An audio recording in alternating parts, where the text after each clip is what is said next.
Welcome to the official TSS podcast, Keep It Simple, where we sit down every week to discuss anything and everything under the sun that has to do with personal finance. And we try to keep it simple, of course. I'm Soap, the content writer for TSS. And I'm Pris, the graphic designer for TSS, and we'll be your host for this podcast. Hey Soap, Hi Pris. what are we going to talk about today? Today we're going to talk about achieving your financial goals and learning how to not burn out from them. But before we get into this whole discussion, I thought that maybe we could play a game before we get started. Ooh, a game. Is there a prize? I guess bragging rights if you get it right. So Nice. so basically how this game works is so we have different financial goals, right? So we have short-term goals, mid-term goals, long-term goals. So I'm going to list out a bunch of random financial goals for you, and every time I list one out, you have to tell me if you think it's a long-term goal, a short-term goal, or a mid-term goal. Okay. Okay, the first goal, going on vacation. It's a short-term goal. You're right. A holiday is a short-term goal. All right. What about paying off your school fees? I think that's a mid-term goal because I feel like I wouldn't want my school fees, like if let's say I'm paying it off, I don't want it to accumulate too much interest. Very wise. And you're correct. What about paying off your mortgage for BTO? Oh, long-term goal for sure. Yeah, I think it's pretty obvious because mortgage is like 25 years, right? Or something. Yeah. Yep, so that's a Yeah. long-term goal. That's right. Buying a Nintendo Switch. Short-term goal. I hope. I guess it's a relatively short-term goal because it's not that costly as well. Okay, how about raising a kid? Short-term goal. I mean, long-term goal. Short-term? Long-term. How short is your short-term? Excuse me. I mean, kids usually live like about 5 to 10 years, right? What do you mean? What do you mean by that? Kidding. Sure. Long-term, and live as much as they want. Like 100 Yeah. years or 100 Yeah, years. live as much as you like, you know. I Yes. can't control you. Okay, alright. Yes. Very long-term. Yeah, you pretty much got an A for this quiz. Yes. So we just went through like a whole bunch of goals, you know, and I think I speak for most of us when I say that all of us, you know, at any point in our lives, we probably have a goal or two or more that we're striving for. I think for, you know, millennials in particular, and it's interesting because there was a study that basically listed out the top few financial goals that millennials are thinking about, and it's basically surrounding the quality of life and all these huge goals like, oh, I want to retire, I want more money to improve my quality of life, I want to support my parents, I want to have children one day, and of course, typically also they also want like BTO flats. They want to renovate their homes and stuff. So my question, I guess, for you is that are these goals, are they also your goals? What do you want in life? Actually, for now, I'm mostly concentrating on saving up for my house. Because that feels a lot more immediate than my retirement. A kid, yeah, after I settle my house, like renovation or this kind of thing. Yeah. So these are currently my future goals, I guess, that I'm working towards Right. for now. Oh, and does emergency fund count as a financial goal? Oh, definitely. I mean, as long as you have something to work towards and you haven't. Yeah. Yeah. What about a goal like getting a raise in your salary, for example? Do you think that's a goal? Do you think that could be a financial goal? Yeah, definitely. I think getting a raise itself helps a lot with achieving your other financial goals for sure. Yeah. Yeah, I think it definitely will spill over. Well, so we have like, you know, all these goals, right? But like I mentioned earlier on just now, there are different types of goals, like short-term goals, mid-term goals, and long-term goals. So I guess the question is, how do we sort them out? How do you figure out what goal is a short-term goal, a mid-term goal, or a long-term goal? I guess it depends on how immediately they affect me. Like, for example, now for my 3 goals, right? Emergency fund, house, and retirement. So definitely emergency fund will affect me like the most immediately. So that's my priority. and then secondly is my house, and then thirdly is retirement. Yeah, that's a good way of organizing it. I think we give our financial goals different values. What I mean by that is that we give them different values according to how, like you said, how immediate they are. So I guess if we want to summarize it, maybe short-term goals are things that you want now, mid-term goals you want them soon, and long-term goals you want them eventually. Yeah, I think that's pretty accurate. Then let's go on to, the next question. You have about three goals, I guess. If you count kids, then maybe that's like four goals. I just want to ask, like, how are you managing these goals so far? I think it's quite overwhelming when you think of all your goals at once. Like if you calculate the amount of money that you have to have for all four of your goals, like let's say for me, all four of my goals, Right. if you include kids, I guess, it's super overwhelming. So I choose to only focus on one at a time. Yeah, so for now I'm only focusing on my emergency fund, but of course I'm also keeping in my mind the amount of money I have to save each year from the rest of my goals. Yeah. Okay. That helps you to sort of pace yourself, I guess. Yeah, I guess so. And also doesn't make me feel like so lost or too overwhelmed and too burnt out by the amount of money I have to put away. I think you make a lot of sense there. I think it's understandable because short-term goals, mid-term goals, things like holidays, getting a house, or even just paying off your school fees, they feel more, I think, manageable or attainable. I think because we can see that far into the future, we kind of know what the time frame is. For long-term goals, things like retirement or raising your kids, or for some people they want to take care of their parents until they pass away. These are goals that are you can't really put like a deadline to them because they're Yeah, kind of like ongoing events that will go on for as long as you live. so dark. Yeah. But yeah, it's true lah. It's true. It's Yeah. hard to even put a number on it. Right? And you don't really know, what the end point looks like. I mean, do you know what you're gonna look like at age 55? Will you be retired at Yes, 55? Oh, you know what you're gonna look like at 55. yes. Like my mother. Fair, fair point. What about like your financial state at 55? Do you know for sure that you will make it and you'll be like, when you turn 55, like, all right, that's it, time to retire. No, of course not. It's hard to say what might happen in the future. There might be a COVID 23 next time. No one can predict this kind of life events. And I think if you try to predict it, it's gonna be really tiring, like mentally. Yeah, I think definitely. it's not being kind to yourself because, like, I mean, personally for me, I don't think I can see beyond the next 5 years of my life. Mm. Like, I I don't know. mean, that's Yeah, fair. yeah. I mean, I don't know how far you can see into your future, but I guess it's different for everyone. Mm-hmm. Yeah. Yeah, and I think trying so hard to reach for a long-term goal when we're here at this point in our lives, I think that's what contributes to a lot of the burnout that people may feel.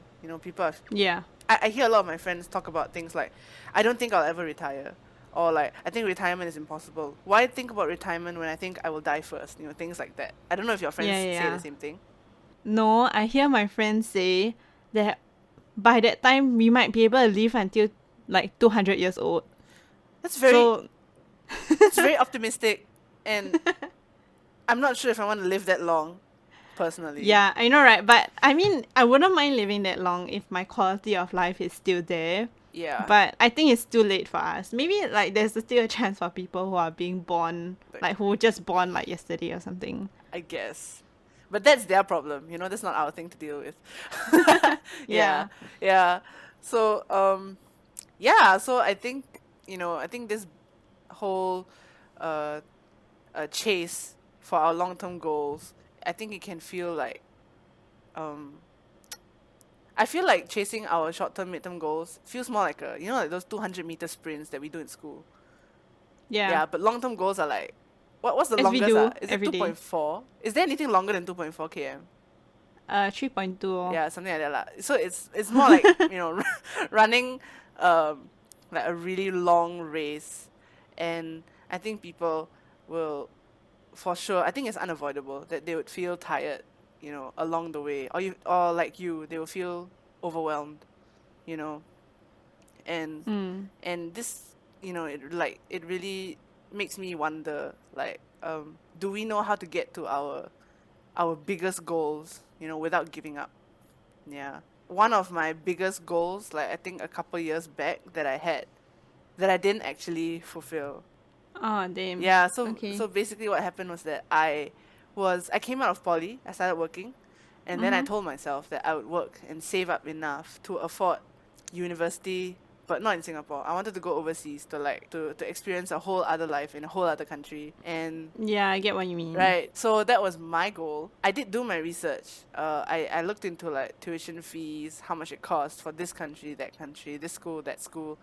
And I'm not sure what went wrong. I guess I didn't plan it well enough. I did do my research, but I think maybe I overestimated myself. I didn't anticipate that, yes, I'm gonna get this income, I can save, but I didn't know how much realistically I was able to save, considering everything else in my life. So it came to a Yeah. point, yeah, it came to a point where I just kind of, I was around 22, around there, when I realized, I looked at my savings, I looked at the tuition fee, and I was like, I don't think I Yeah. can, I don't think I can do it anymore. So then that's when there was a moment where I told myself, it's no longer happening, so you have to move on, you I know. think readjusting your goals is part and parcel of setting goals in the first place, right? Yeah. Because life isn't constant, you know? Yeah, it's true. Like, for example, I know a lot of people who at first they thought they wanted 2 kids, but then after realizing how much it takes to raise a kid, they changed their goal, I guess, to just having a single kid. Yeah. Yeah. And I think it's important to have that open mind and flexibility. Yeah, Yeah. definitely. So yeah, we have, all these goals, big and small, long term, short term, mid term goals. I think it's really important to take a moment, and really remember that actually, we all have all these goals. Millennials think a lot about retirement and stuff like that. It's important to know that we can have what we want, but we don't have to like struggle for it. Like you mentioned, you were overwhelmed thinking about all your goals at once. What if I said that there was a method to help you to feel less overwhelmed, And this method is called the SMART method. I don't know if you've heard of it before. It's an acronym. I've heard it now and again. I've heard it here and there. Actually, I heard it from my friend who is a teacher. Oh, wow. Yeah, but this can be. I mean, this method can be applied to a lot of things in your life also, not just financial goals. Yeah, for sure. Yeah. For the benefit of whoever is listening and they don't know what the SMART method is, it's basically an acronym that stands for S for specific, M for measurable, A for attainable, R for realistic, and T for time based. These are all characteristics that any goal in your life should have. So what that means is basically your goal it cannot be vague, even if it's something like retirement. If you want it to really work, it has to be specific. Like you can't just say I want to retire, that's it. You have to say something like, maybe I want to retire at 55 with X amount of money in my nest egg or something, and then your goal has to be measurable. That means you need to be able to work out, I think, a reasonable time frame. Step by step, Yeah. maybe. You have to, I think, break down a big goal into smaller goals, different checkpoints so you can manage it better. And of course, to make a goal attainable, realistic, I think it's wise to try and set a dollar amount, even if that dollar amount may change down the line. Like let's say for retirement, you can do your calculations, try and figure out what is the number that works for you, what's going to fit your lifestyle then, taking into account inflation and all that. But of course, this number is not set in stone. Like I said, it will change down the line if things happen in life. And lastly, the goal has to be time based, as much as possible. So I think these things give a person a lot of clarity, and like Yeah. a guideline, so that they don't feel like, this goal is too big, it's too vague. I don't think I can retire. I should just not think about retirement. And I think that's where the burnout happens and people get jaded, cynical, very Yeah. pessimistic. Yeah. Yeah. Right. So, at this point, I guess we could, take the time to review our own goals, or maybe you can review your goals to think about it in the context of the SMART method, you know? Yeah. Yeah. I guess we can take the SMART method as some sort of checklist to check our goals against the SMART method. Yeah. Yeah. Or it's like a rule of thumb, I guess, like a rule book to like refer to when you're feeling a bit lost. And Yeah. yeah, it's because it's really important that you know how to measure your goals, and you need to know what success looks like. It can't just be like a vague. Again, we can't be vague about it. If we're vague, the lack of detail for something so big picture like retirement, without the details, you'll feel kind of like all over the place, scattered. I think that's Yeah. not good. Okay, so I guess now that we know what the SMART method stands for, let's take the time to, I think, review our own financial goals. Whether they're big or small, long term or short term. I think, it'll be interesting, Pris, for you to like use one of your financial goals, put it against this SMART framework, and see if it's a realistic enough goal that won't leave you burnt out and depressed, basically. Yeah. Okay, so I've already gotten my house. It's like I haven't gotten the keys, but I've booked my house already. So I kind of know what financial obligations I need to fulfill for the next 7 years, 5 to 7 years. Wow. Yeah. Or up to 25 years, I guess. Oh yeah, counting Yeah. the mortgage and stuff, right? Yeah. If I'm not counting the mortgage, I'm just looking at immediate payments such as down payment, monthly payments, renovation, all this kind of thing. I already kind of calculated multiple times how much I need to pay. So I already have the specific number. I can't really remember it right now off the top of my head, but I think for my renovation it'll be about 50K Wow. with yeah, then plus furniture is gonna be like, I don't know, even more, I guess. I'm just buffering like 50 to 70K or something. In total, Yeah. for renovation and furniture. Yeah, in total. Yeah, because I feel like it's better to overestimate than underestimate.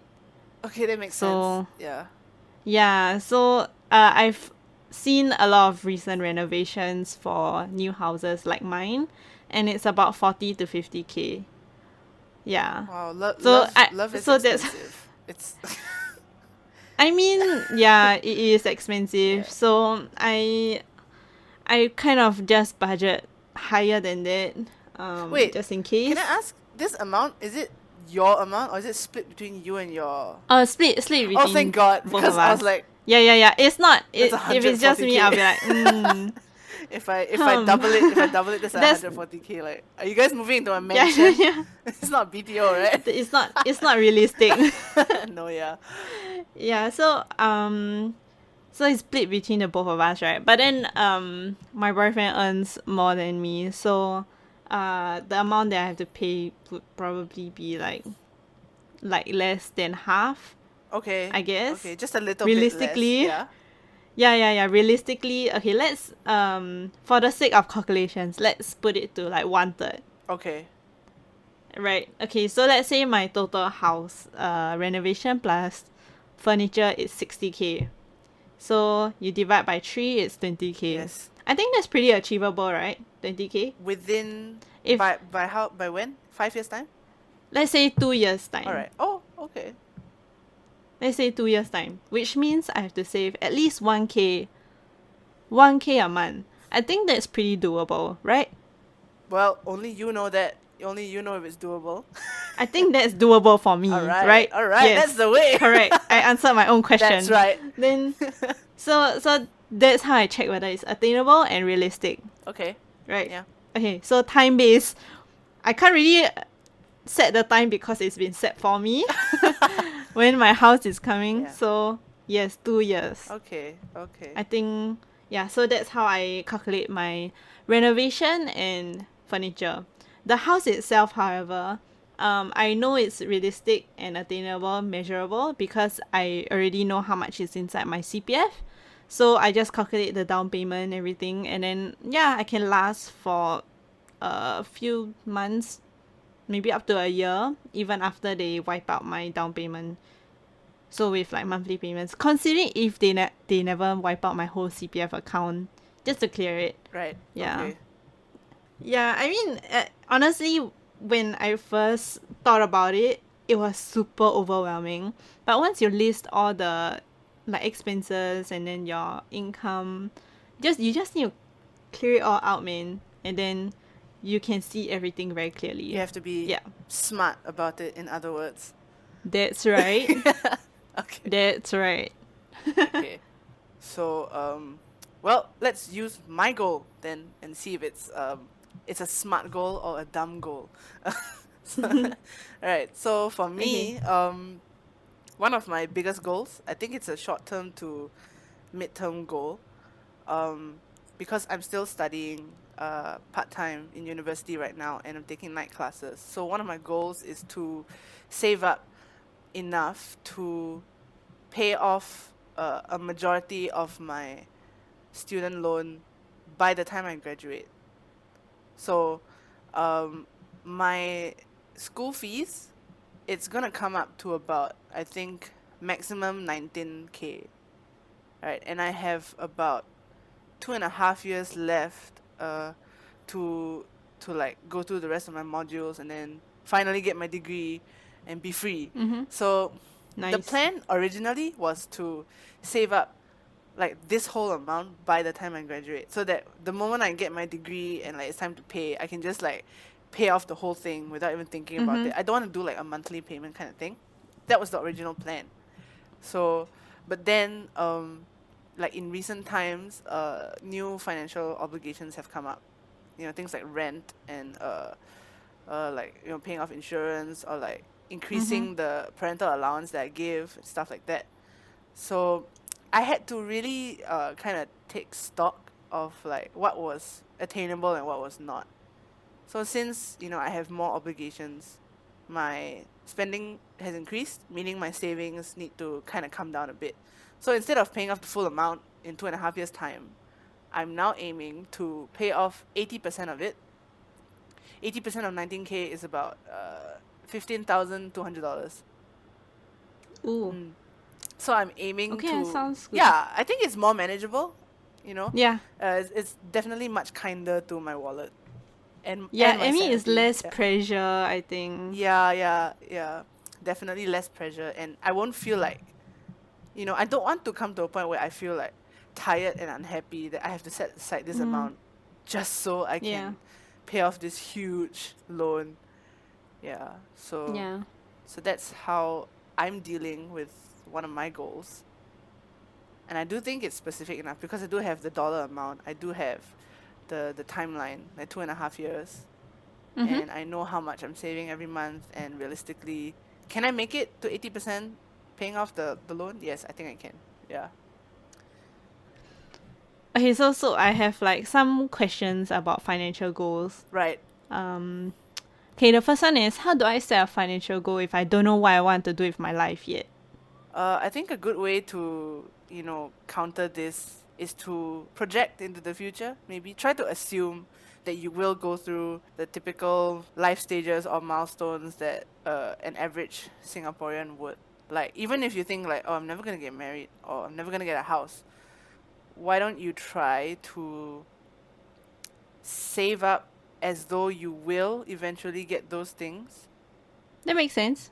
I guess it does work for me because everyone needs a house, everyone needs a place to live. So I think if it's eventual that you might want to live alone, then or even with a family, I mean everyone needs a house, right?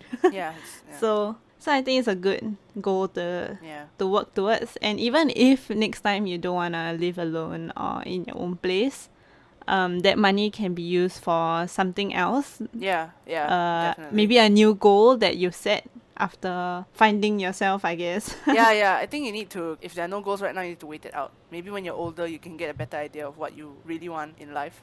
Mm, Yeah, just try to imagine yeah. yourself, just save as though you have these milestones coming up. Yeah. I think the key point is to have a starting point. Like you don't have to have a complete end point in mind. Yeah, but you have Yeah. to start somewhere. Okay, my second question is how do you save for multiple financial goals at the same time? For example, like my house and retirement, like how do I save for it concurrently? Multiple financial goals at the same time. What do you think about, like setting up different funds, I guess, different accounts, just to set aside your money slowly, instead of just lumping all your savings into one main savings account, so that you can sort of see your progress for each. Yeah, I think that's a good idea. I would say like maybe okay, let's say I'm choosing between a house or retirement. So I would maybe I'll choose the one with a higher priority and then maybe allocate like 70% of what I can save into the higher priority and then 30% into the lower priority goal. Yeah, it's Does true. that make Yeah, sense? definitely, because all our financial goals Yeah. don't have the same end point. It's not like the day I get my house is the day I also must retire. So If I only, mean, right? that's the dream, I think. Yeah. Yeah, but Yeah, so realistically, it won't happen that way. So I think you're right. Take a look at all your goals, figure out the time frame if you can, and whatever's coming up soon, whatever is more of a priority, just divert a bit more of your resources towards that, and mm-hmm. and then Yeah. just slowly take it day by day. You know. Yeah. But I mean to be honest, I've been kind of procrastinating on starting up my retirement fund, I guess. Mm. It's just I just find saving up for the house like a bit overwhelming, a little bit. Yeah. Even though I know I can do it, but adding another goal seems like a lot. Yeah, for sure. I Yeah. understand that. So I think it's just I think what I need to do is just to start small, like maybe $200 Yeah. instead of like what like 1K or something ridiculous or Yeah. unrealistic for my income, I guess. Yeah. I think Yeah. we keep coming back to the SMART goals. You know. Mhm. Yeah, I think it's important to remember. Yeah.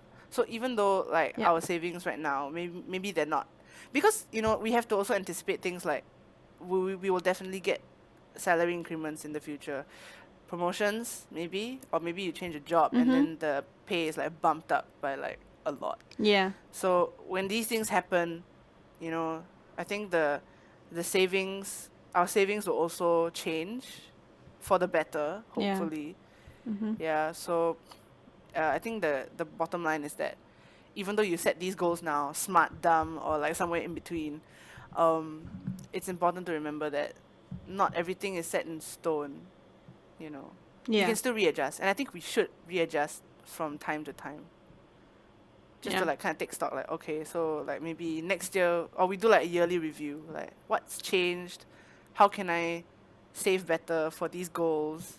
Do I feel tired? Why Mhm. do I feel tired? Stuff like that. Yeah. Mhm.